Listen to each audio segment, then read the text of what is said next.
Good evening everyone. Good evening. कैसे हैं आप सब लोग? जल्दी से लाइव आइए फिर और लाइव आकर बताइए कि कैसे हैं आप सब लोग। हाँ जी, गुड इवनिंग रोहित, अटल, रोहित राज, कुमार, अमित, सत्यम, रोहित, गौरव झा, पंकज राणा, अमित कुमार, साजिद खान, उसके बाद है मोहन कुमार, रविंद्र कुमार, अरुण कुमार, अमित कुमार, प्रकाश कुमार, सत्यम। अरे बाप रे, बहुत सारे बच्चे लाइव आ चुके हैं। आज तो बहुत तेज बारिश हो रही है। आपके यहाँ भी हो रही है क्या बारिश?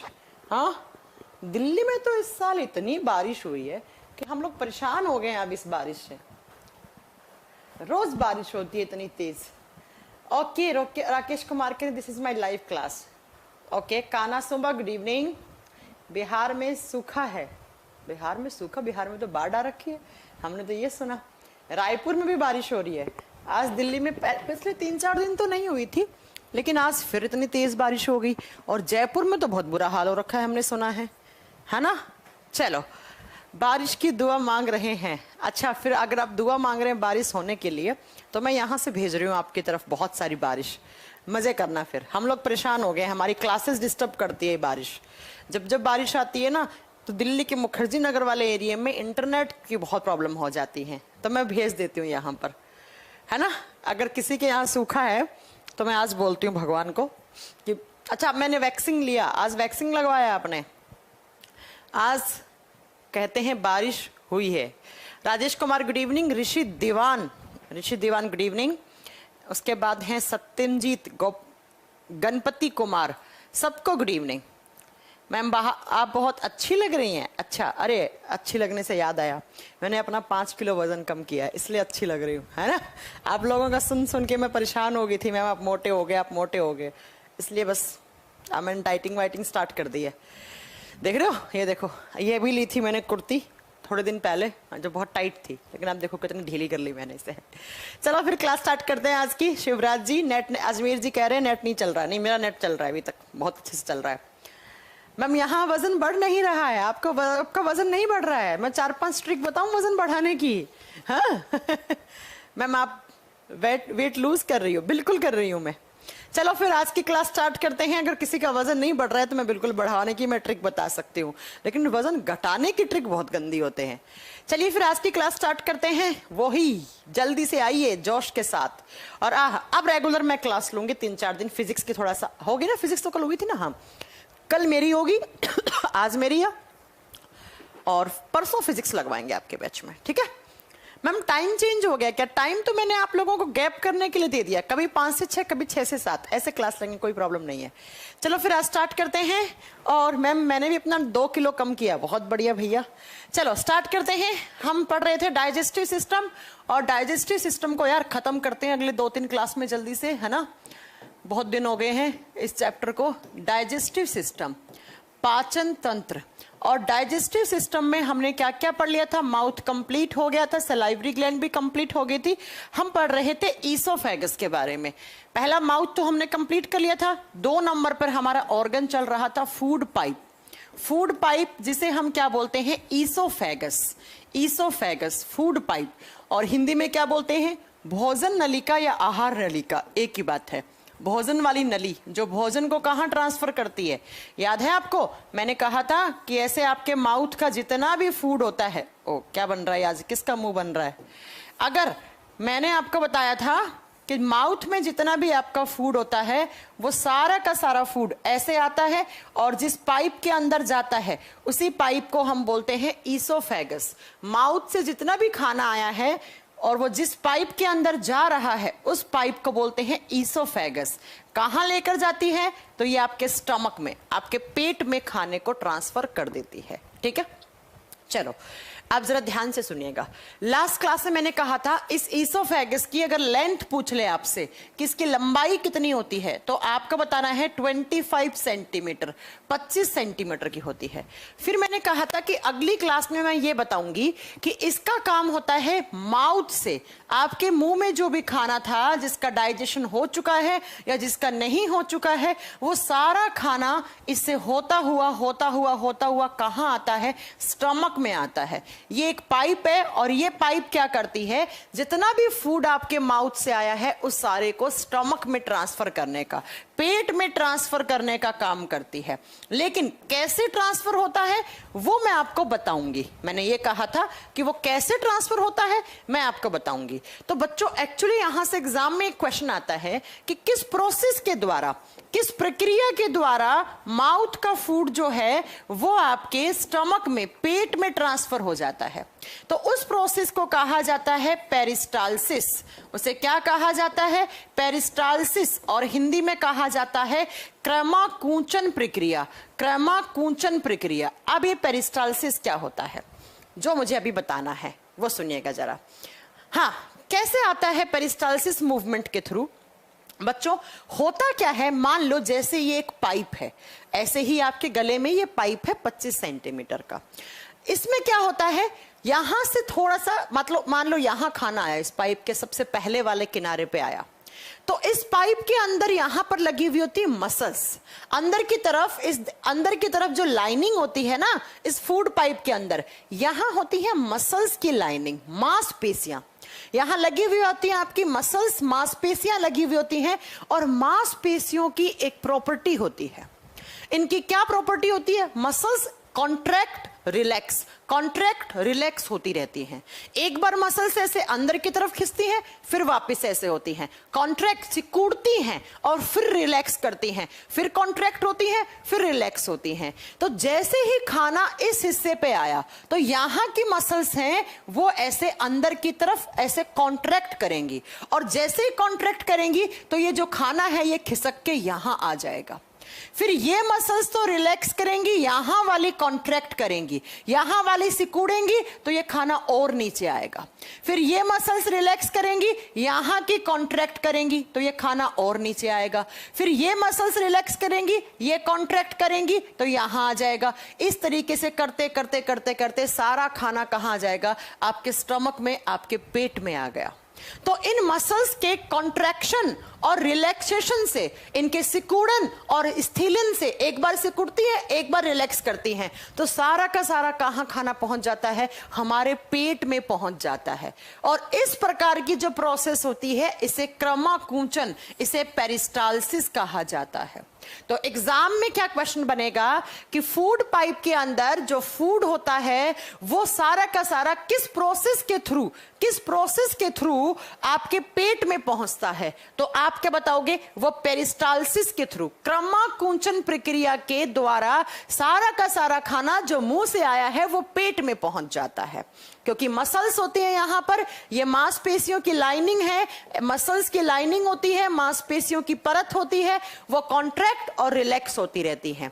किस तरीके से मैं आपको बताऊं, आपने बचपन में एक एक्सपेरिमेंट किया होगा, एक पाइप लिया होगा, उस पाइप के अंदर एक छल्ला डाला होगा, एक अंगूठी डाली होगी, कुछ भी एक रिंग जैसी स्ट्रक्चर डाली होगी, तो उस पाइप को आपने पीछे से ऐसे कॉन्ट्रैक्ट किया होगा, आगे से ऐसे फूला होगा, वो छल्ला आगे आता है। फिर और आपने पीछे से उसको ऐसे कॉन्ट्रैक्ट करा, फिर उसको रिलैक्स करवाया, वो छल्ला आगे आगे, ऐसा करके आपने बचपन में खेल खेलते होंगे हम कि एक किनारे से एक छल्ला डाल के दूसरे किनारे से निकाल लेते थे।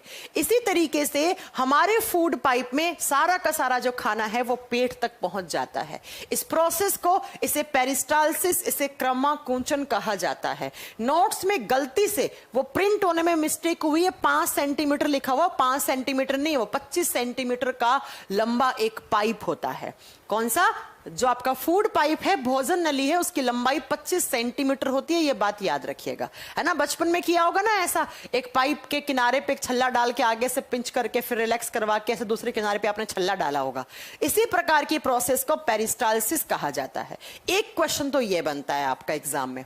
दूसरा, आपने सुना होगा कि बड़े बुजुर्ग लोग क्या कहते हैं कि जब आप खाना खा रहे हैं तो उस समय आप बात ना करें, ना ही तो आप ज्यादा हंसे, ना जोर से बोलें, ना ज्यादा बात करना चाहिए, आराम से आपको खाने को चबा चबा के खाना चाहिए। अब क्यों कहते हैं बड़े बुजुर्ग लोग ऐसी बात? क्योंकि अगर आप खाना खाते समय ज्यादा जोर से बोल गए, ज्यादा जोर से हंस गए, तो जो खाना आपके फूड पाइप में जाना था वो खाना आपके विंड पाइप में चला जाता है। विंड पाइप मतलब जो हवा को हमारे फेफड़ों तक पहुंचाती है, और विंड पाइप का रास्ता ब्लॉक कर देते हैं, जिससे हमारे बॉडी में एयर नहीं आ पाती है, मतलब ऑक्सीजन नहीं आ पाता है, और आपको हार्ट अटैक आ जाता है उस समय, और आपका हार्ट काम करना बंद कर देता है, और आपको उस समय आपकी डेथ हो सकती है, ऐसा कहा जाता है। ऐसा क्यों? तो मैं इसका रीजन बताती हूं, ध्यान से सुनिएगा। देखो, आपके गले में दो पाइप होती हैं बच्चों, एक तो है आपकी फूड पाइप, एक होती है विंड पाइप। ये हो गया आपका विंड पाइप, ये हो गया आपका फूड पाइप। मान लो ये हो गया विंड पाइप। विंड पाइप का नाम होता है वायु नलिका, या इसे साइंस में ट्रैकिया कहते हैं, वो आगे बताएंगे आपको। और इधर वाली को कहते हैं फूड पाइप, भोजन नलिका। एक भोजन वाली नली हो गई जो भोजन को लेकर जा रही है पेट तक, और जो विंड पाइप है ना, इसमें एयर आती है, ऐसे एयर बोले तो ऑक्सीजन, एयर के अंदर ऑक्सीजन आता है, और वो कहां लेकर जाती है? वो हमारे लंग्स, फेफड़ों तक लेकर जाती है एयर को। लेकिन अब क्या होता है, मैं आपको एक बात बताती हूं कि यहां से ऐसे फूड आ रहा था आपका फूड पाइप में, तो इस विंड पाइप के ऊपर एक ऐसे हल्की सी मेम्ब्रेन लगी हुई होती है, ऐसे मसल्स की पतली सी मेम्ब्रेन लगी हुई होती है। इसे कहा जाता है एपिग्लोटिस।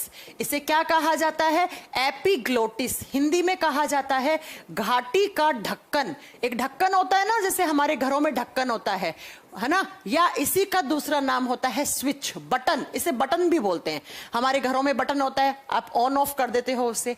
ऐसे ही एक पतली सी मसल्स की बनी हुई एक मेम्ब्रेन होती है, झिल्ली होती है, इसका नाम होता है एपिग्लोटिस, घाटी का ढक्कन। एक्चुअली ये ऐसे होता है फ्लैप, ये ऐसा कर रहा होता है सारा दिन, ऐसे ऐसे ऐसे खुलता है बंद होता है, खुलता है बंद होता है। लेकिन जब आप खाना खा रहे होते हैं ना, तो उस समय ये ज्यादा कवर कर लेता है विंड पाइप को, ताकि आपके खाने के मॉलिक्यूल इधर ना जाएं।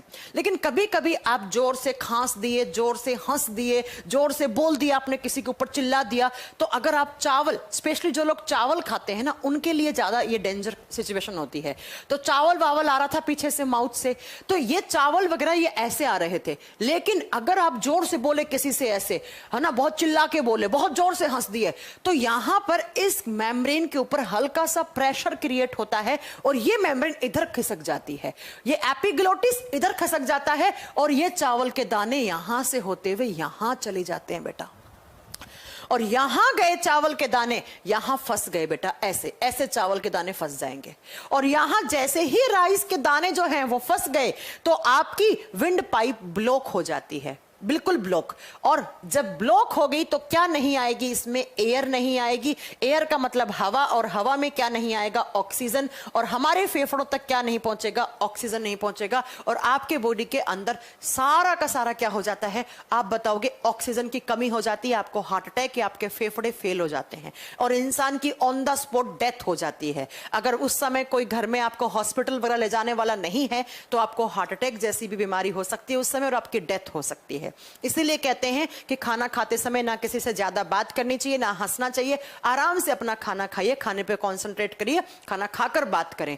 इंडिया में हर साल, बिहार जैसे ऐसे स्टेट जहां पर चावल ज्यादा खाते हैं लोग, तो हर साल इससे बहुत सारे लोग मरते भी हैं। पता है आपको? हमारे एक रिश्तेदार थे, वो यूएसए में रहते थे, है ना, दूर के रिश्तेदार थे, अकेले रहते थे वहां पर, और उनकी इसी से डेथ भी हुई है, इसी बीमारी से, आज से 4-5 साल पहले।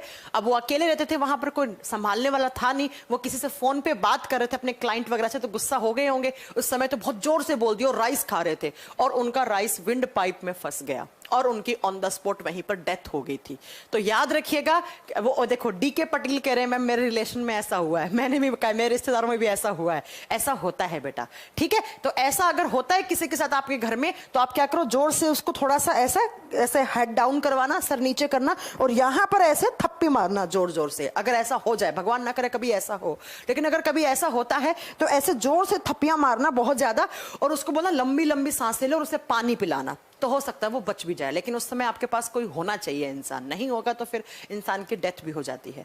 तो एग्जाम में क्वेश्चन क्या आता है कि एपिग्लोटिस क्या होता है। तो एपिग्लोटिस एक कैप होता है, एक ढक्कन होता है, जो कि जब आप खाना खाते हो तो आपकी विंड पाइप को प्रॉपर तरीके से कवर कर लेता है, ताकि उसके अंदर कोई भी अनाज का दाना ना जाए, क्योंकि अनाज का दाना गया तो आपका विंड पाइप, आपकी वायु नलिका ब्लॉक हो सकती है और आपकी वहां पर ऑन द स्पॉट आपकी डेथ, आपकी मृत्यु भी हो सकती है। तो इसे एपिग्लोटिस कहा जाता है, घाटी का ढक्कन कहा जाता है। तो एग्जाम में एक क्वेश्चन इससे बनता है। क्या क्वेश्चन बनता है कि वो कौन सा एक कैप है जो कि खाना खाते समय हमारी विंड पाइप को पूरा कवर कर लेता है। एक्चुअली ये ऐसे करता रहता है कैप, ऐसे ऐसे, ताकि एयर आए ना, अगर पूरा बंद हो जाएगा तो एयर कैसे आ पाएगी, तो इस तरीके से ऐसा करता है। लेकिन जब आप खाना खा रहे हो तो कुछ ऐसा सा हो जाता है, ऐसा सा हो जाता है, तो इतनी जगह तो अभी भी है ना, तो यहां से खाने के दाने यहां पर आ जाते हैं। तो इस चीज को याद रखना। दो ही क्वेश्चन बनते हैं यहां से, एक तो विंड पाइप की लेंथ, फूड पाइप की लेंथ पूछ सकता है, दूसरा किस प्रोसेस के थ्रू खाना पेट में पहुंचता है, और तीसरा आप बताओगे बेटा कि एपिग्लोटिस से क्वेश्चन बन सकता है। इससे ज्यादा कोई क्वेश्चन फूड पाइप से नहीं बनता है।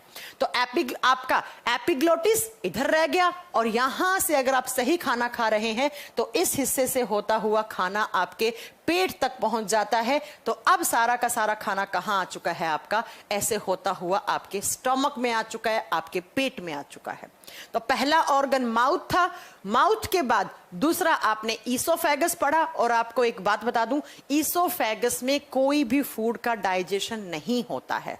तो एग्जाम में अगर क्वेश्चन पूछ ले कि डाइजेस्टिव सिस्टम के उस ऑर्गन का नाम बताओ जिसमें बिल्कुल भी डाइजेशन नहीं होता, बेटा ईसोफेगस का एक ही काम है, इस खाने को नीचे की तरफ ट्रांसफर करना पेट में। बाकी यहां पर डाइजेशन वगैरह कुछ नहीं होता है, क्योंकि यहां पर कोई एंजाइम ही नहीं बनते हैं, और बिना एंजाइम के तो कभी भी डाइजेशन नहीं हो सकता। इसलिए सारा खाना आपके पेट में आ गया। अब पेट में क्या होता है, तो बच्चों जैसे ही आपने खाना खाया और वो पेट में पहुंचा, अप्रोक्स 1.5 से 2 घंटे खाना एज इट इज पड़ा रहता है आपके पेट के अंदर। 1.5 से 2 घंटे आपका खाना एज इट इज पड़ा रहता है, और उसके बाद क्या होता है स्टमक में, तो लिखेंगे उसके बाद स्टमक में क्या क्या चीजें होती हैं वो आपको जाननी है। अमाशय, या इसे हिंदी में जठर लिखोगे। पेट तो आप जानती हो, पेट बोलते हैं स्टमक को। अब जैसे ही आपके स्टमक में खाना आया, ऐसे आ गया आपका पीछे से, तो सारा का सारा खाना 1.5 से 2 घंटे तक तो ऐसे ही पड़ा रहता है।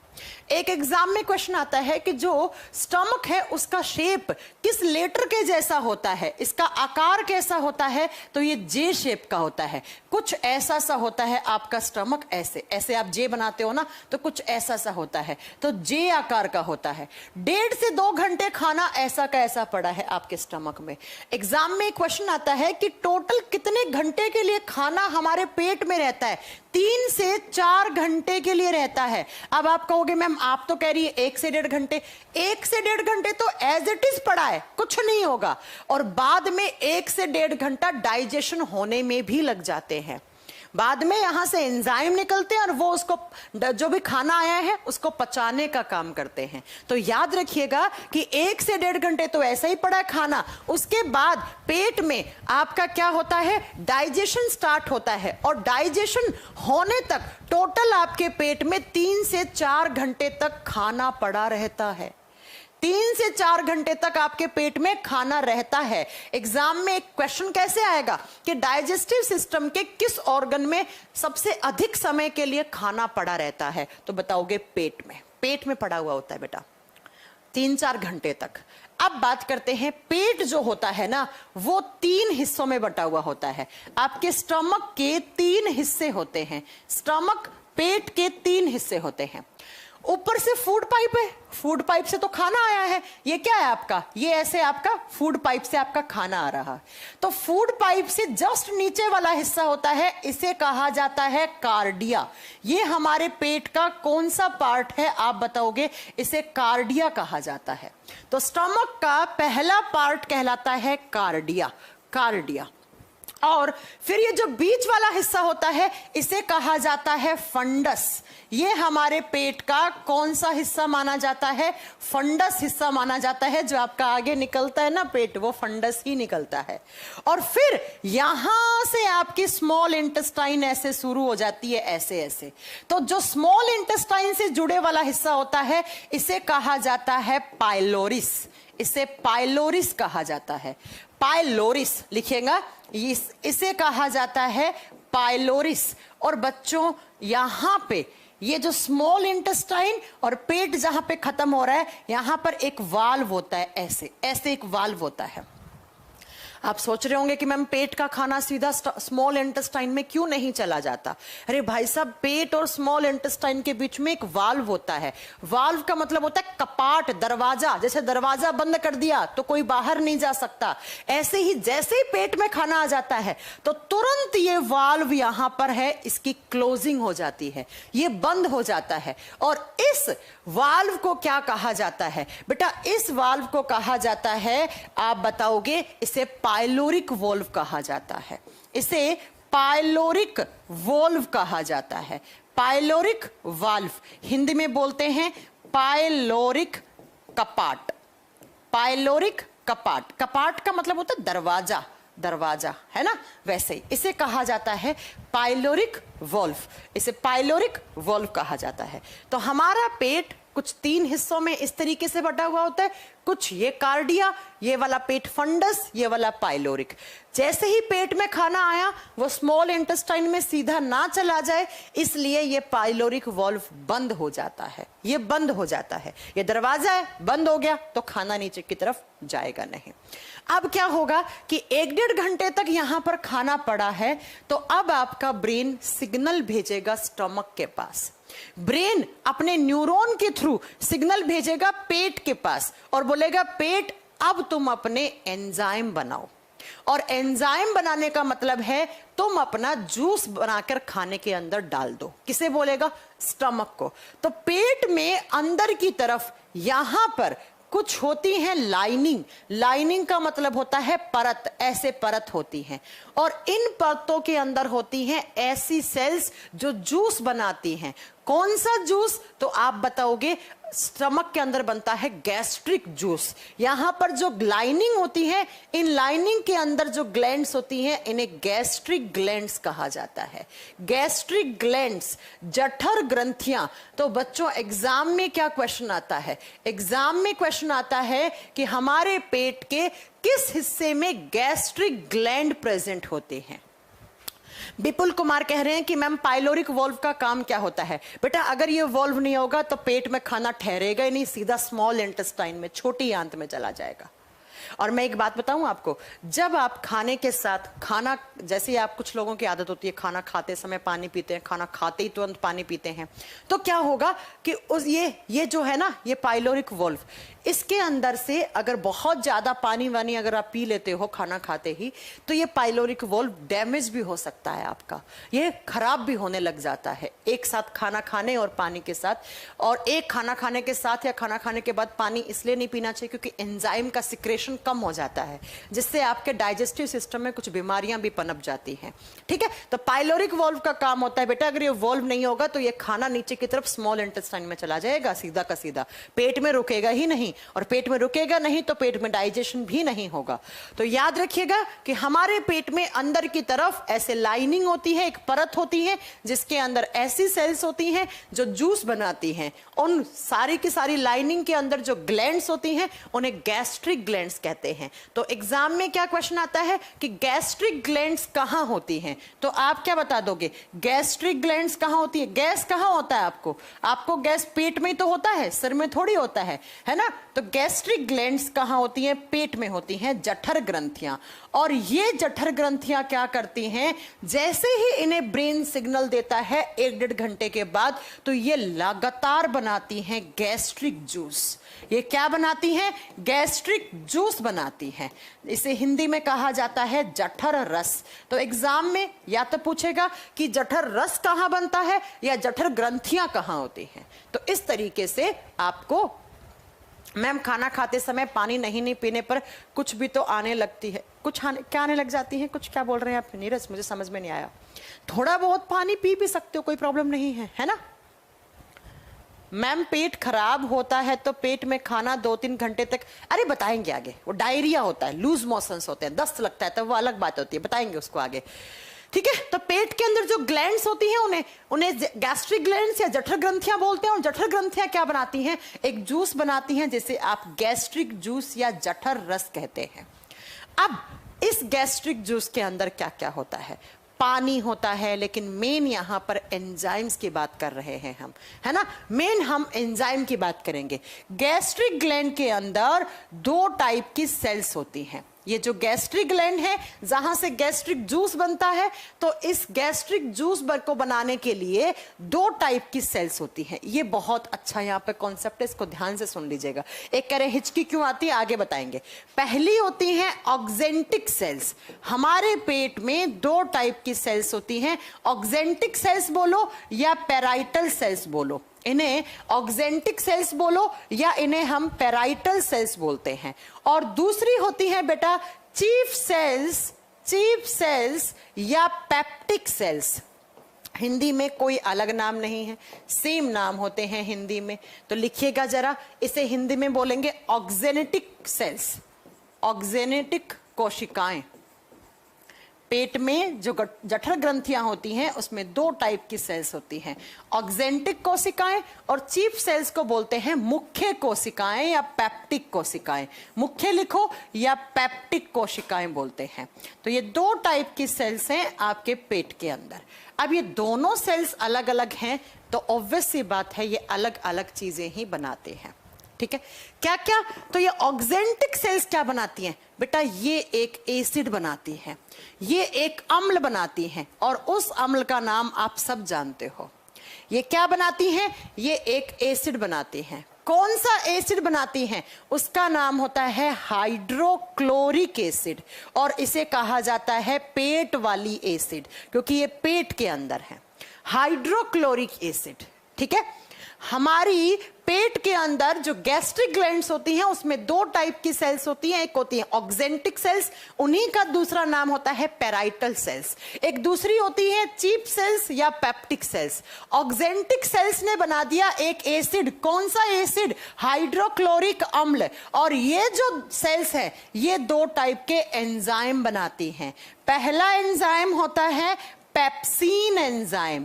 पहला एंजाइम कौन सा है, पेप्सिन एंजाइम। और दूसरा एंजाइम कौन सा होता है, रेनिन एंजाइम। दूसरा कौन सा एंजाइम, रेनिन। ये दोनों क्या हैं बच्चों, ये दोनों एंजाइम हैं, ये दोनों एंजाइम हैं। तो इन्हें लिखिएगा, ये दोनों क्या है, एंजाइम।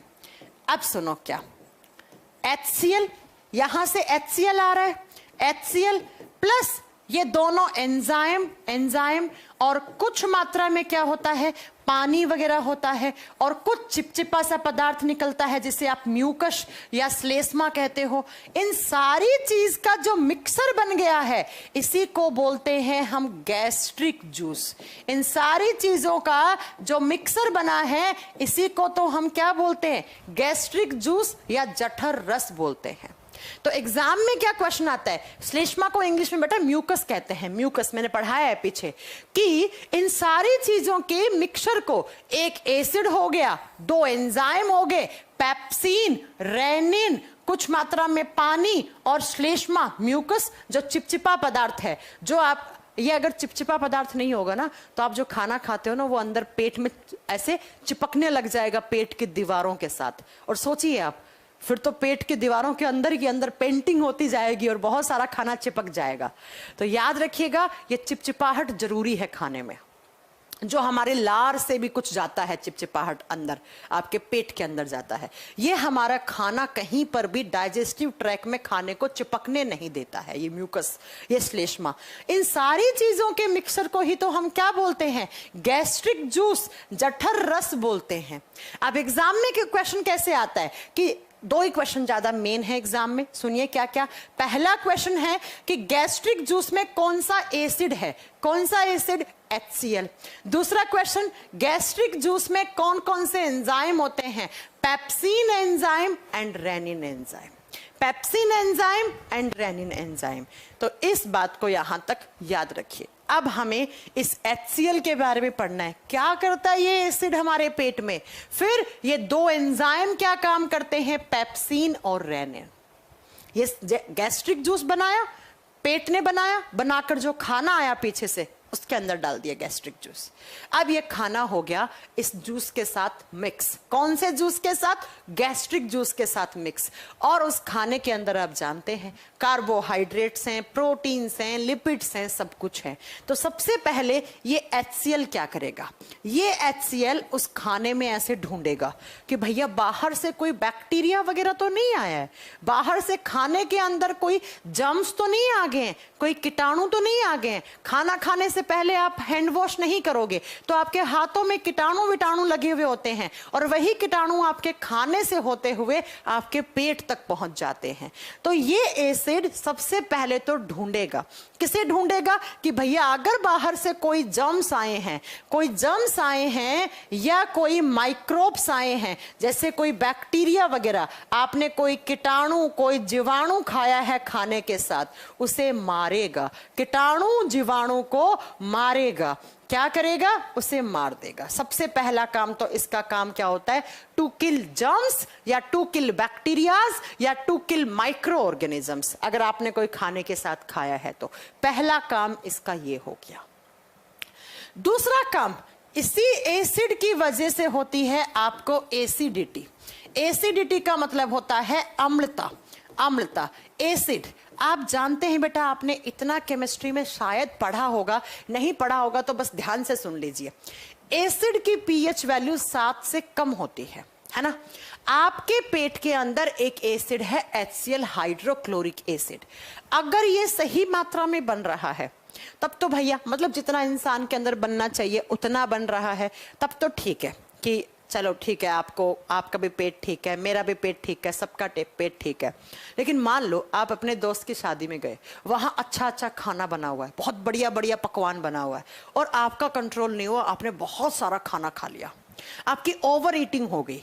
या आप क्या करते हो, बाजार का खाना ज्यादा खाते हो जो स्पाइसी ज्यादा होता है, या आप ये पिज्जा बर्गर बहुत ज्यादा खाते हो। मैदा, मैदा समझते हो ना, मैदे से बनी हुई चीजें होती हैं, इनसे बहुत जल्दी गैस हो जाता है। तो क्या होता है कि जब कभी भी आप बहुत ज्यादा खाना खा लेते हो, बहुत स्पाइसी बहुत मसालेदार खाना खा लेते हो, या आप क्या करते हो, मैदे वगैरह की मैगी हो गया, चाउमीन हो गया, बर्गर पिज्जा, ये सब हैवी चीजें होती हैं।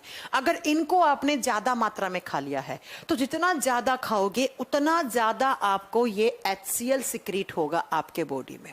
जितना ज्यादा ये चीजें खा लोगे आप, उतना ज्यादा क्या होगा, आपके पेट में ये एसिड थोड़ा सा ज्यादा बनने लग जाएगा। और जितना ज्यादा एसिड होगा, आपके पेट का पीएच वैल्यू कम होता जाएगा, क्योंकि एसिड ज्यादा होने पर, मतलब एसिडिक मीडियम ज्यादा होने पर पीएच वैल्यू कम होता है। और जितना कम पीएच वैल्यू होगा, आपके पेट में जलन पैदा होगी। क्योंकि आप जानते हैं एसिड की एक प्रॉपर्टी होती है, दे कैन बर्न, उनको जलाने की, वो बर्न, जला देते हैं। वो क्या करते हैं, जलाने का काम करते हैं। पढ़ा होगा आपने, 5वीं क्लास में पढ़ा होगा कि acid can burn the place, वो किसी भी स्थान को जला देते हैं। तो ऐसे ही अगर आपने बहुत ज्यादा खाना खाया तो ये एसिड थोड़ा सा ज्यादा बनने लग जाएगा, और ज्यादा बनेगा, आपके पेट में जलन सी होगी। आप बोलोगे मुझे क्या हो गया यार, मुझे एसिडिटी हो गई है, मुझे क्या हो गई है, एसिडिटी हो गई है। फिर आप क्या करोगे, तो एग्जाम में क्या क्वेश्चन आता है, पहले ये सुन लो कि हमारे पेट में एसिडिटी किस एसिड की वजह से होती है, HCl की वजह से। हमारे पेट में HCl की वजह से आपको एसिडिटी होता है, अम्लता होता है, जिसके कारण आपको जलन होती है और थोड़ा सा आपको खट्टी खट्टी सी डकारे सी आने लग जाती हैं। अब फिर आप क्या करते हो, फिर बेटा आप खाते हो इनो वगैरह। जब आपको एसिडिटी होती है आप इनो खाते हो, या आप क्या खाते हो, एक टैबलेट आती है डाइजीन, बड़ी कॉमन सी टैबलेट होती है। ये इनो और डाइजीन ये खाते हो आप, इनो को पानी में घोल के पी लेते हो, तुरंत 6 सेकंड में असर हो जाता है। हालांकि ऐसा होता नहीं है, बहुत लेट असर करता है, 6 सेकंड तो नहीं होता है, ठीक है। नेक्स्ट आप बताओगे एक डाइजीन एक टैबलेट आती है, और ये दोनों क्या होती हैं, ये दोनों की प्रॉपर्टी होती है एंटा एसिड। एंटा एसिड का मतलब होता है प्रति अम्ल, जो आपकी एसिडिटी को खत्म कर दें उन्हें एंटा एसिड बोलते हैं, उन्हें प्रति अम्ल बोलते हैं। और ये एंटा एसिड किस तरीके से एसिडिटी को खत्म कर देते हैं, तो बच्चों इनके अंदर होता है एक बेस, इनके अंदर होता है एक क्षार। कौन सा क्षार होता है, MgOH ट्वाइस, मैग्नीशियम हाइड्रोक्साइड, इसे बोलते हैं मैग्नीशियम हाइड्रोक्साइड। ये एक क्षार है, ये एक बेसिक प्रकृति का यहां पर सॉल्यूशन है, क्षार है ये। और जैसे ही आपने पिया इसे क्षार को, तो ये क्षार जाता है और रिएक्शन कर देता है HCl के साथ। ये जुड़ेगा HCl के साथ, तो HCl प्लस MgOH ट्वाइस, ये दोनों जुड़ते हैं। ये एक एसिड है, अम्ल है, और ये एक बेस है, एक क्षार है। और आप स्कूल से पढ़ते आ रहे हैं कि जब एक एसिड एक बेस के साथ मिलता है तो वहां पर उदासीनीकरण अभिक्रिया हो जाती है, न्यूट्रलाइजेशन रिएक्शन हो जाती है, और वहां पर बनता है सॉल्ट और पानी। तो यहां से क्या होगा, एक पानी का मॉलिक्यूल निकल जाएगा, और ये Mg जो है वो इस Cl के साथ रिएक्ट करके MgCl2 बना देता है। और MgCl2 एक सॉल्ट है, नमक है, और ये पानी बन गया।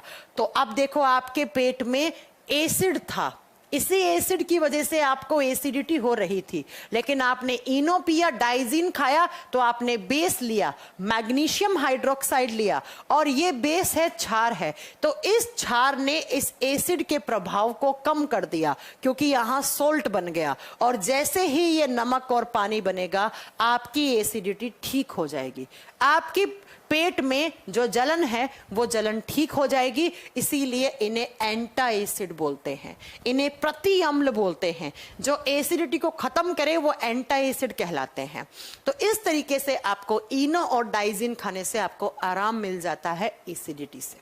ठीक है, तो एग्जाम का क्वेश्चन कि हमारे पेट में बैक्टीरिया और जर्म्स को मारने का काम कौन करता है, एक एसिड, कौन सा, हाइड्रोक्लोरिक एसिड। दूसरा, क्लास सही चल रही है ना, एक बच्चा कह रहा है ब्लैक हो गया है स्क्रीन, क्या हो गया, क्लास सही चल रही है, एक बच्चा कह रहा है कि स्क्रीन ब्लैक हो गई है। क्लास तो सही है यार, आपकी स्क्रीन ब्लैक हुई तो आप देखिए ना। चलो ठीक है, तो इस तरीके से आपका डकार क्यों आती है बताएंगे, रुको तो सही है यार। ठीक है, तो इस तरीके से आपका एसिडिटी ठीक हो जाता है। तो किस एसिड के कारण आपको एसिडिटी होती है, HCl। बेटा दो काम तो इसके ये हो गए, दो काम तो ये हो गए, लेकिन इसके अलावा जो तीसरा काम है, भगवान ने हमें क्यों दिया ये HCl, तीसरा काम क्या है, अब आप बताओगे बेटा तीसरा काम क्या होता है। तो तीसरा काम होता है यहां पर इस HCl का जो मेन काम है वो ये है, it activates enzyme, it activates enzyme. ये एंजाइम को एक्टिवेट करता है बेटा, ये एंजाइम्स जो होते हैं आपके पेट के अंदर उन्हें एक्टिवेट करता है। मैंने थोड़ी देर पहले बताया था हमारे पेट में दो एंजाइम होते हैं, पहला है पेप्सिन और दूसरा कौन सा है, रेनिन। बताया ना मैंने कि ये दो एंजाइम है। ठीक है, पिंकी का कहना है, आप ही लोग आंसर कर देना पिंकी जी के क्वेश्चन का। पिंकी जी का कहना है कि मैम हम सॉल्ट भी तो खा सकते हैं, एसिडिटी होती है तब। तो पिंकी जी मेरी एक बात सुनो, सॉल्ट खा लोगे, सॉल्ट बनाओगे तभी तो आपका एसिडिक मीडियम है वो कम होगा। आप सॉल्ट बाहर से खा लोगे तो एसिड तो वैसे ही रहेगा ना, है ना। सॉल्ट बनाना है, बाहर से नहीं खाना है। समझ गए मेरी बात कि कौन कौन से एंजाइम, एक पेप्सिन और एक रेनिन एंजाइम। ये दो एंजाइम होते हैं, रेनिन में डबल एन कर लेना, सिंगल एन मत करना। ठीक है, सिंगल एन करोगे तो वो किडनी बनाती है एंजाइम रेनिन। दो होते हैं, सुन लेना ध्यान से, मैंने ऊपर डबल एन लिखा है कि नहीं लिखा है, डबल एन कर लेना। देखो एक होता है रेनिन, RENIN, ये बनाता है किडनी, ये हमारे गुर्दों से बनता है एंजाइम। एक होता है RENNIN, हिंदी तो सेम है, आपको हिंदी में तो कोई कंफ्यूज नहीं होना है। रेनिन ये बनता है हमारे पेट द्वारा, तो यहां पर डबल एन करना है। ऊपर भी मैंने शायद डबल एन लिखा ना, नहीं लिखा देख लेना, ठीक है। तो ये है बेटा, आप बताओगे रेनिन। तो मैंने कहा कि इस HCl का मेन फंक्शन क्या है? इट एक्टिवेट्स एंजाइम, ये एंजाइम्स को एक्टिवेट करता है, क्योंकि ये जो पेप्सिन और रेनिन आप दो एंजाइम देख रहे हो ना, ये एंजाइम अभी एक्टिव हुए कैसे, इसको सुनना।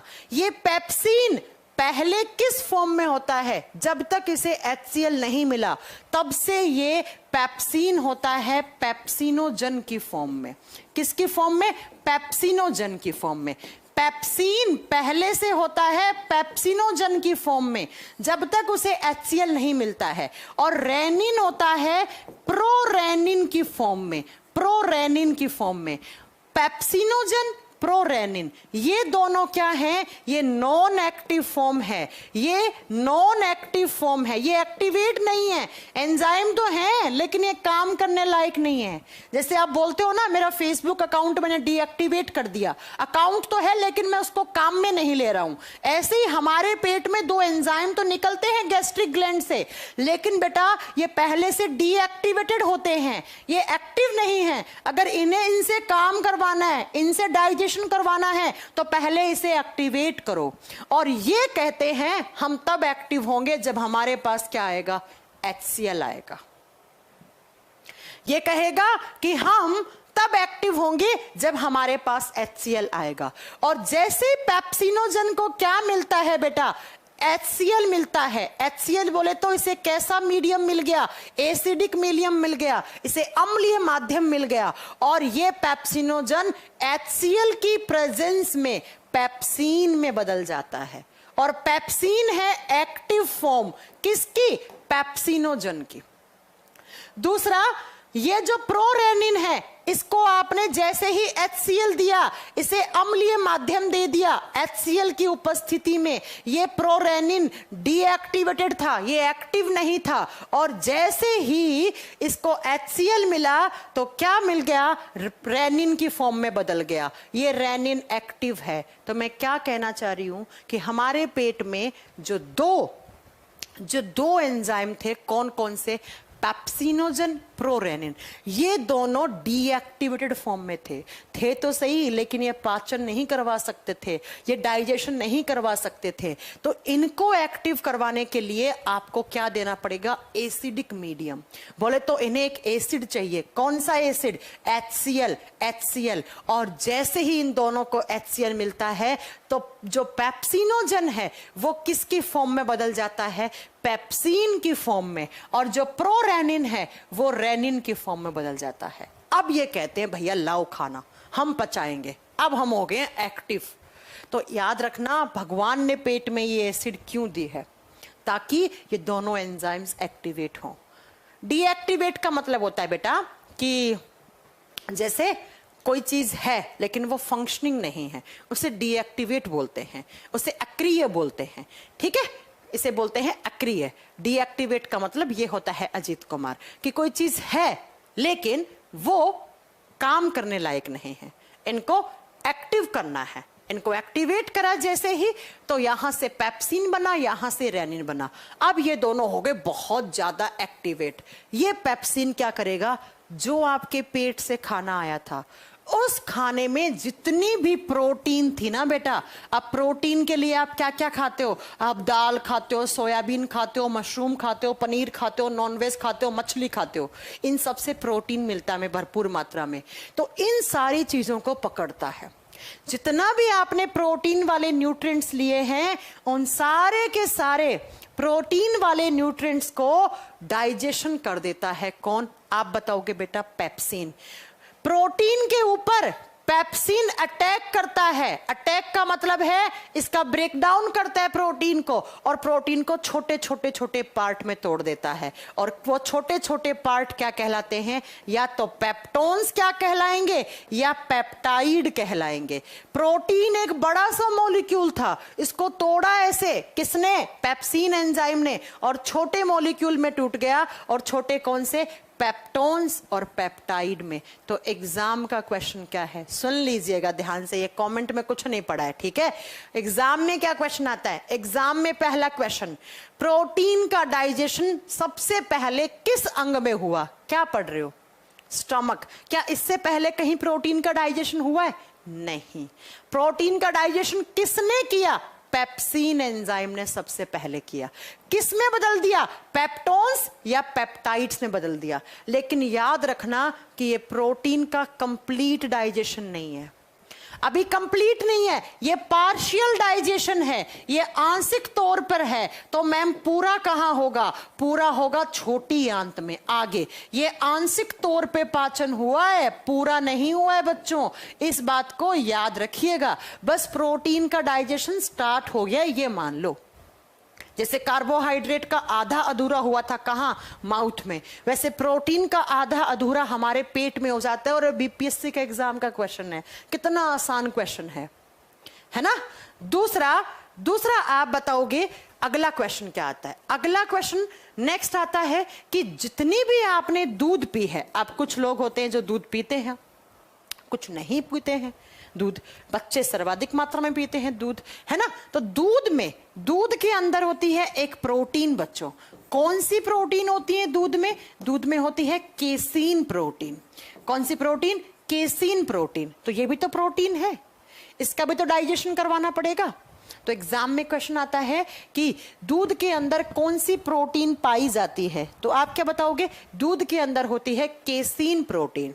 इस प्रोटीन के ऊपर ध्यान से सुनना, पहले रेनिन एंजाइम अटैक करता है। पहले रेनिन एंजाइम इस केसीन को पैरा केसीन में बदल देता है। किसके अंदर? पैरा केसीन के अंदर। फिर इस पैरा केसीन पर अटैक करता है कौन? ये सेम एंजाइम पेप्सिन। फिर इस पैरा केसीन पर पेप्सिन अटैक करता है और पैरा केसीन को बदल देता है किसमें? पेप्टोन्स में या पेप्टाइड्स में। पेप्टोन्स या पेप्टाइड्स में बदल दिया। तो ये देखो ना, आपने चाहे आपने प्रोटीन के लिए चाहे कुछ भी खाया हो या दूध भी पिया हो, उस सारे के सारे प्रोटीन को पेप्टोन या पेप्टाइड की फॉर्म में बदल देता है कौन सा enzyme? Pepsin enzyme. Pepsin enzyme. तो एक बार फिर से सुन लीजिए, मैं एक बार वापस रिपीट कर देती हूं सारी चीजें। किसी को भी कोई डाउट है तो बिल्कुल नहीं होगा वो डाउट। अब जरा ध्यान से सुन लेना। क्या? माउथ का सारा खाना आपके पेट में आया, बस स्टोरी की तरह सुनना, बोर्ड पे क्या लिखा हुआ सब भूल जाओ। पेट में आया, 1-1.5 घंटे खाना एज इट इज पड़ा रहा। फिर ब्रेन ने कहा ओए पेट, अपना गैस्ट्रिक जूस बना। पेट ने कहा ठीक है भाई, मैं अपना गैस्ट्रिक जूस बनाता हूं। गैस्ट्रिक जूस किससे बनता है? गैस्ट्रिक ग्लैंड से बनता है, जठर ग्रंथियों से बनता है। अब जठर ग्रंथियां क्या करती हैं? 2 टाइप की सेल्स होती है उनके अंदर, 2 टाइप की कोशिकाएं होती हैं। एक होती है ऑक्जेंटिक, वहां से HCl बना देती हैं। दूसरी तरफ होती है चीप सेल्स, वहां से आपका 2 एंजाइम बनाती हैं। कौन कौन से? पेप्सिन और रेनिन, 2 एंजाइम बनते हैं, ठीक है। फिर वो दोनों एंजाइम, HCl, पानी, म्यूकस, इन सब के मिक्सचर को हम गैस्ट्रिक जूस बोलते हैं। ये गैस्ट्रिक जूस आपके खाने के अंदर मिक्स हो गया। अब खाने के अंदर होती है प्रोटीन। तो क्या होता है? सबसे पहले तो ये एसिड क्या करता है? एसिड देखता है भाई प्रोटीन आई है, प्रोटीन का डाइजेशन करवाना है। अब डाइजेशन कौन करता है? एंजाइम। तो HCl देखेगा एंजाइम तो हमारे सो रहे हैं, बिल्कुल वो तो काम करने लायक ही नहीं है। तो क्या होगा कि पहले HCl दोनों एंजाइम को जगाएगा, दोनों को एक्टिवेट करेगा। किस किस को? पेप्सिनोजन, प्रोरेनिन को। और HCl पेप्सिनोजन को पेप्सिन में बदल देगा, प्रोरेनिन को रेनिन में बदल देगा। और जैसे ही आपका पेप्सिन बना, एक्टिवेट होके आया, पेप्सिन प्रोटीन को चुन चुन के पचाएगा, जो भी आपने खाना खाया है उस प्रोटीन को पेप्टोन और पेप्टाइड की फॉर्म में बदल देता है। प्रोटीन एक बड़ा सा मॉलिक्यूल होता है, पेप्टोन और पेप्टाइड ऐसे छोटे मॉलिक्यूल हैं। लेकिन मैंने साफ साफ लिख रखा है यहां पर पार्शियल डाइजेशन होता है, कंप्लीट नहीं होता है, ठीक है। कंप्लीट डाइजेशन नहीं होता है। कंप्लीट तो तब होगा जब प्रोटीन अमीनो अम्ल में बदल जाएगा, वो बदलता है छोटी आंत में, वो बदलता है छोटी आंत में। तो प्रोटीन को पेप्टोन और पेप्टाइड्स की फॉर्म में कन्वर्ट कर दिया। फिर दूध अगर आपने पिया है खाना खाने के साथ या खाना खाने के बाद, तो दूध में एक प्रोटीन होती है केसीन प्रोटीन। इस केसीन प्रोटीन को रेनिन एंजाइम पैराकेसिन में बदलता है, ताकि इस पैराकेसिन के ऊपर पेप्सिन अटैक करे और इसका डाइजेशन कर दे, किसमें? पेप्टोन और पेप्टाइड्स में। तो इस तरीके से हमारे पेट के अंदर प्रोटीन का डाइजेशन शुरू हो जाता है, लेकिन कंप्लीट नहीं होता है। सिर्फ हमारे पेट में प्रोटीन का डाइजेशन होता है। इससे पहले खाना आया था किससे? माउथ से। उसमें किसका डाइजेशन हो रखा था? कुछ कार्बोहाइड्रेट का उसमें डाइजेशन हो रखा था, है ना। तो इससे पहले कुछ कार्बोहाइड्रेट का डाइजेशन हो रखा था। कहां पर हुआ था? माउथ में। फिर कुछ प्रोटीन का डाइजेशन हो गया। भाई देखो, मैं लिख देती हूं इस चीज को कि माउथ से कुछ कार्बोहाइड्रेट आई थी, कुछ शर्कराएं आई थी जिसका डाइजेशन हो रखा था। कार्बोहाइड्रेट्स, कुछ शर्कराएं आई थी जिनका हो रखा था, लेकिन कुछ नहीं भी हो रखा था। अब पेट में क्या हो गया? स्टमक में कुछ प्रोटीन का तो हो गया, कुछ प्रोटीन का तो हो गया, लेकिन कुछ प्रोटीन बच गया। लेकिन याद करो, फैट का तो अभी तक बिल्कुल भी नहीं हुआ। फैट का डाइजेशन तो हुआ ही नहीं। इसका माउथ में हुआ, प्रोटीन का पेट में हो गया, लेकिन फैट का तो बिल्कुल नहीं हुआ। जो आपने वसा खाई है, तेल, घी, बटर, मक्खन, छाछ, दही, ये सब खाया है, तो इनका तो डाइजेशन हुआ ही नहीं है, फैट का तो हमारे पेट में एक मिक्सचर बन गया, कुछ डाइजेस्टेड और कुछ अनडाइजेस्टेड, कुछ पचित भोजन और कुछ अपचित भोजन। इन सबके मिक्सचर को पेट में डाइजेशन के बाद, प्रोटीन जब थोड़ी बहुत डाइजेस्टेड हो जाती हैं, उसके बाद जो मिक्सचर बना है उस फूड को काइम कहा जाता है। इसे कोई चाइम नहीं बोलेगा, काइम। जैसे माउथ वाले को क्या नाम दिया था? बोलस नाम दिया था ना। अब ये बता दो आप मुझे कमेंट करके कि बोलस में डाइजेशन किसका हुआ था, क्या डाइजेस्टेड था, और काइम में क्या डाइजेस्टेड है? बस ये बता दो मुझे, जल्दी कमेंट करके बताओ ये चीज। हाँ जी, कमेंट बॉक्स में बताओ। कुंदन कुमार सिंह, आप बहुत फालतू के कमेंट टाइप करते हैं, क्यों इतना बोलते हैं आप?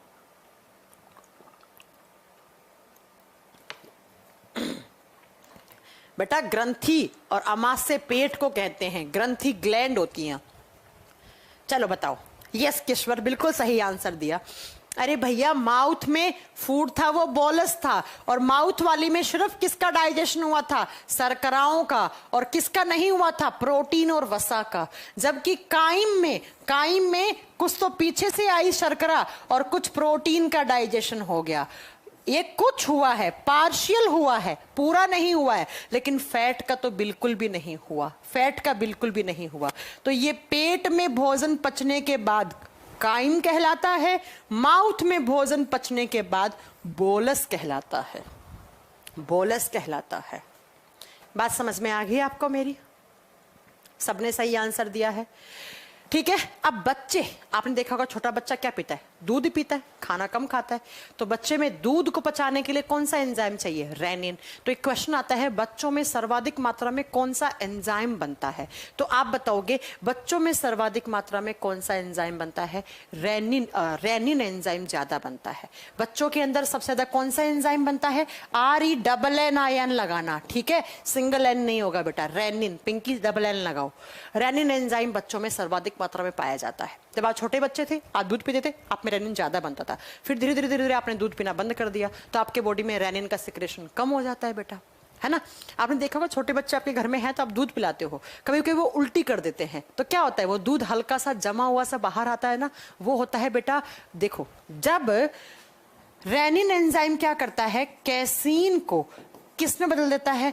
पैराकैसीन में। तो इस समय अगर बच्चे को उल्टी वुल्टी आ जाती है तो यही पैराकैसीन उसके मुंह से निकलता है बाहर, और यही कच्चा दूध, बोलते ना, बच्चे ने कच्चा दूध वापस गिरवा दिया, मुंह से वापस निकाल दिया, तो यही पैराकैसीन बाहर निकल जाता है, ऐसे फटा हुआ सा दूध निकलता है, ठीक है। लेकिन बाद में इस पैराकैसीन पे आपका पेप्सिन एंजाइम अटैक करता है और इसे पेप्टोन और पेप्टाइड की फॉर्म में बदल देता है। तो इस तरीके से हमारे पेट में प्रोटीन का डाइजेशन हो चुका है यहां तक, ठीक है, यहां तक। अब मैं आपको एक बात और बता दूं कि ये जो आप HCl देख रहे हैं ना, हाइड्रोक्लोरिक एसिड, ये एक बहुत केमिस्ट्री में स्ट्रॉन्ग एसिड माना जाता है, एक प्रबल अम्ल माना जाता है। इतना स्ट्रॉन्ग होता है कि अगर आपने किसी की स्किन पे डाल दिया, अगर आपने इसको किसी की स्किन पे डाल दिया तो उसकी स्किन जल जाती है बेटा, उसकी स्किन जल जाती है, उसका हाथ, उसका फेस जल जाता है। एक्चुअली इसी को ही तेजाब कहा जाता है। डाल देते हैं ना, लड़कियों के फेस वगैरह पे तेजाब डाल देते हैं, स्किन जल जाता है ना। लेकिन हमें भगवान ने इसको हमारे पेट में दिया। केमिस्ट्री में इतना स्ट्रॉन्ग एसिड है कि अगर इसका कॉन्सेंट्रेटेड HCl आपने किसी की स्किन पे डाला तो उसकी स्किन जल जाती है बेटा, ठीक है। तो अब हमारे पेट में इतना स्ट्रॉन्ग है तो हमारा पेट क्यों नहीं जलता? स्ट्रॉन्ग पेट भी तो है, पेट में भी तो स्किन है अंदर की तरफ, तो पेट वाली स्किन को क्यों नहीं जलाता? ये कभी ऐसा हुआ है कि आप रात को सोए, सुबह आपका पेट जल के राख हो गया? ऐसा नहीं। क्यों? क्योंकि देखो, ऐसे यहां से पेट के अंदर की तरफ से HCl निकल रहा है, मान लो ये लाइन है, ये HCl निकाल रही है, इसके जस्ट नीचे की तरफ एक लाइनिंग और होती है और इस लाइनिंग को बोलते हैं श्लेष्मा परत, म्यूकस लेयर। इस लाइनिंग को क्या बोलते हैं? Mucus layer. इसे म्यूकस लेयर कहा जाता है, श्लेष्मा परत कहा जाता है। और ये जो म्यूकस लेयर होती है ना बेटा, ये होती है बेसिक नेचर की, ये क्षारीय प्रकृति की होती है। कैसी? ये क्षारीय प्रकृति की होती है। और आपको मैंने थोड़ी देर पहले पढ़ाया था कि एसिड और बेस जुड़ते हैं तो वो न्यूट्रलाइज हो जाते हैं, वो उदासीनीकरण हो जाते हैं, उनका pH वैल्यू डिस्ट्रॉय हो जाता है, 7 हो जाता है, न्यूट्रलाइज हो जाते हैं। इससे हमारा पेट को जलने से बचाती है ये म्यूकस लेयर। ये म्यूकस लेयर क्या करती है? हमारे पेट को जलने से बचाती है। तो अगर आपसे कभी एग्जाम में क्वेश्चन पूछ लिया, अगर एग्जाम में कभी क्वेश्चन पूछ लिया कि कौन सी लेयर है जो हमारे पेट को एसिड के प्रभाव से बचाती है, तो उस लेयर को क्या बोलते हैं बेटा? हम म्यूकस लेयर, श्लेष्मा परत। अगर ये नहीं होती तो आपका पेट जल गया होता कभी भी। नेक्स्ट, अगर आपसे पूछ ले कि हमारा स्टमक का pH वैल्यू कितना होता है, स्टमक का pH वैल्यू कितना है, तो स्टमक में HCl है, HCl एक स्ट्रॉन्ग एसिड होता है, तो हमारे स्टमक का pH वैल्यू अप्रोक्स, जैसे माउथ का सलाइवा का बताया था मैंने, सलाइवा का कितना था? अप्रोक्स 6.5 से 6.8। ऐसे ही हमारे पेट में एसिड है, स्ट्रॉन्ग एसिड है, तो पेट का जो pH वैल्यू होता है वो होता है 1.5 से लेकर 2.5, 1.5 से लेकर 2.5। लेकिन अगर इस pH वैल्यू से कम हो जाएगा तो आपको एसिडिटी होने लग जाती है।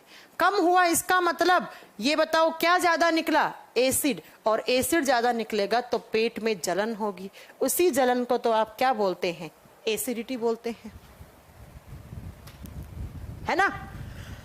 तो हमारे पेट का pH 1.5 से लेकर, देखो किसी किसी का 1.8 भी 1.8 हो सकता है, किसी का 2.1 हो सकता है, मतलब रेंज ये होती है। अगर इससे कम आया तो एसिड ज्यादा निकल रहा है, एसिड ज्यादा निकलेगा तो आपको एसिडिटी होगी, पेट में जलन वगैरह पैदा होगी। तो ये आपके पेट में। तो माउथ, हमने कौन कौन से ऑर्गन पढ़े ये बताओ जल्दी से। सबसे पहला माउथ, माउथ में हमने टीथ, टंग, सलाइवरी ग्लैंड सब पढ़ ली। उसके बाद खाना कहाँ आया? खाना आया हमारे फूड पाइप में, और फूड पाइप से होता हुआ कहाँ आया खाना? खाना आया हमारे पेट में। ये देखो, स्टमक में प्रोटीन का डाइजेशन हुआ मेनली, और अब पेट से होता हुआ खाना कहाँ जाएगा? ये देखो आप इस डायग्राम में कि ये रहा आपका पेट, ये रहा आपका पेट, ऐसे ऐसे, ये देखो ये पेट। अब इसी पेट से जस्ट नीचे की तरफ आपकी ऐसे होती है स्मॉल इंटेस्टाइन। तो अब खाना कहाँ जाता है? स्मॉल इंटेस्टाइन में, छोटी आंत में खाना जाता है, स्मॉल इंटेस्टाइन में। और स्मॉल इंटेस्टाइन क्या होती है, कितने हिस्से होते हैं, वो सब हम कल की क्लास में पढ़ेंगे। नेक्स्ट, कल से हम स्टार्ट करेंगे स्मॉल इंटेस्टाइन, इसमें लीवर, पेनक्रियाज के बारे में पढ़ेंगे। छोटी आंत, 3 क्लास और लगेंगी इस चैप्टर में, बस 3 के बाद एक खत्म हो जाएगा, स्मॉल इंटेस्टाइन। ठीक है, अब किसी को कोई दिक्कत हो तो मुझसे पूछ सकते हैं। हाँ, नहीं बेटा, ज्यादा पानी पीने से पाइलोरिक वॉल्व खराब नहीं होता है रोशे। खाना खाने के साथ अगर आपने ज्यादा पानी पिया तब की बात कर रही हूं मैं। हाँ जी, मैंने ये नहीं कहा है कि ज्यादा पानी पीने से पाइलोरिक वॉल्व खराब हो जाता है। नो, गलत है। मैंने ये कहा है कि ज्यादा पानी अगर खाने के साथ पी लेते हो तब होता है बेटा।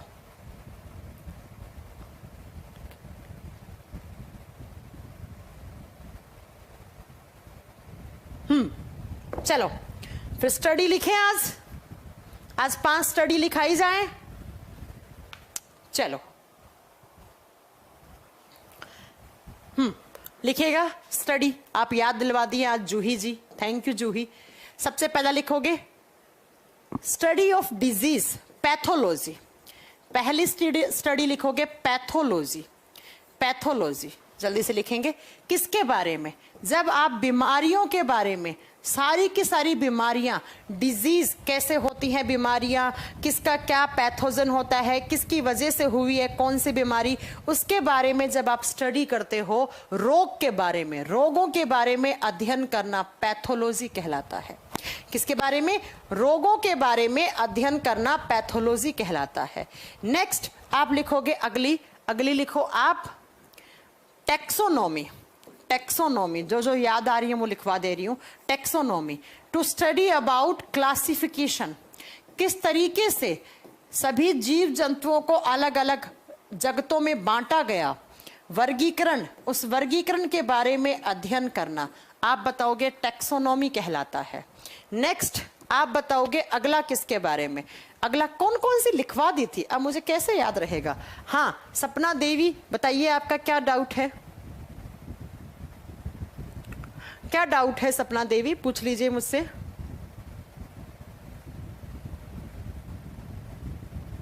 अब मुझे याद कैसे रहेगा कि मैंने आपको कौन कौन सी करवा दी थी? ये तो प्रॉब्लम हो गई, मुझे भी साथ साथ में नोट डाउन करनी पड़ेंगी कि मैंने ये आपको लिखवा दी है ना।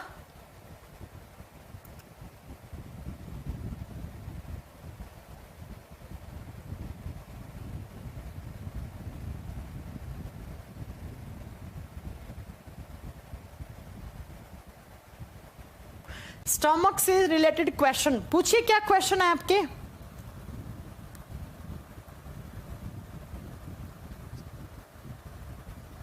ये बताओ कि फ्रूट्स की स्टडी लिखवा दी थी मैंने? हाँ, फ्रूट्स की स्टडी लिखवा दी थी। फ्रूट के बारे में, फलों के बारे में अध्ययन करना। फलों की, आंट्स की लिखवाई थी। चींटियों के बारे में अध्ययन करना। चींटी की तो नहीं लिखवाई थी मैंने। चींटी के बारे में, चींटियों के बारे में, आंट्स के बारे में स्टडी करना। मिर्मेकोलॉजी, मिर्मेकोलॉजी आंट्स की। एक और अगर फ्रूट्स की नहीं लिखवाई है तो प्लीज इसे नोट डाउन करना। फलों के बारे में अध्ययन करना पोमोलॉजी कहलाता है। अब मैं ना रोज इसकी फोटो ले लिया करूंगी जिससे मुझे याद रह जाए कि मैंने कौन कौन सी लिखवाई थी, कौन सी नहीं लिखवाई थी। मैं फोटो ले लेती हूँ, है ना। नेक्स्ट एक और लिखो, study of eggs of birds, पक्षियों के जो अंडे होते हैं। Study of eggs of birds, पक्षियों के अंडों के बारे में अध्ययन करना। Ology, ology. ये पांच हो गई। चलो ये 5 याद करो और मैं इसकी फोटो ले लेती हूँ ताकि मुझे याद रह जाए, नहीं तो मेरे साथ है। अच्छा, एक बच्चे ने लिख के भेज दिया कि मैम इतनी सारी हो चुकी हैं, तो मैं इसकी फोटो ले लेती हूँ। ये लीजिए, तो मुझे याद रह जाएंगी अब अगली बार से, नहीं तो बहुत परेशान हो जाऊंगी मैं से। ये लो, अब मैं हर क्लास में ये कर। बेटा MgCl2 भी एक सॉल्ट होता है, NaCl भी एक सॉल्ट होता है। सॉल्ट कोई NaCl ही थोड़ी होता है पिंकी पांडे। पिंकी जी सिर्फ NaCl ही सॉल्ट थोड़ी होता है, बहुत सारे सॉल्ट होते हैं। केमिस्ट्री में पढ़ाऊंगी आपको। मोर सॉल्ट, ग्लोबल सॉल्ट, और इसके अलावा और कौन सा होता है, ब्लैक सॉल्ट होता है, रॉक सॉल्ट होता है, बहुत सारे सॉल्ट होते हैं। बेटा क्रांति कुमार, जठर ग्रंथि और अमाशय ग्रंथियां एक होती हैं। अमाशय का मतलब होता है पेट, स्टमक, और जठर ग्रंथियों का मतलब होता है जो पेट के अंदर ग्रंथियां हैं। ठीक है, तो मैंने ये 5 नोट करवा दिए और एक बच्चे ने लिखकर भेज दिए कि मैम ये करवा दी, तो ये मैं आपको नोट डाउन कर लेती हूँ। अगली क्लास में भैया मैं इनके अलावा करवाऊंगी। ठीक है।